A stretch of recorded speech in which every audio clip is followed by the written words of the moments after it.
তুই কারো মৃত্যু দেখো নাই? তুমি কোনো কবরস্থানে যাও নাই কোনোদিন?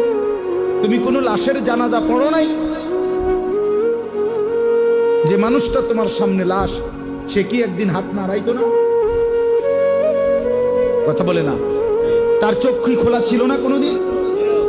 সে কি একদিন দৌড়ঝাঁপ করে নাই দুনিয়ায়? সে এখন মরে যাবে না কেন? সে হাসে না কেন?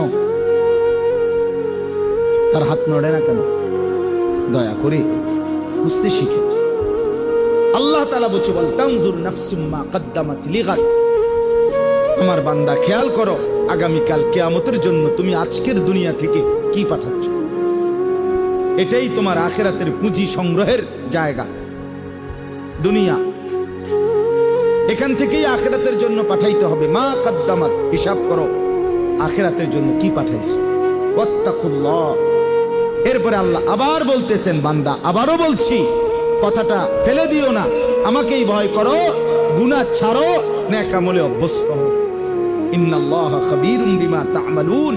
এরপরে আল্লাহ বলেন, শোনো বান্দা, ঈমানদার, তোমাকে বলছি, আমি কিন্তু তোমরা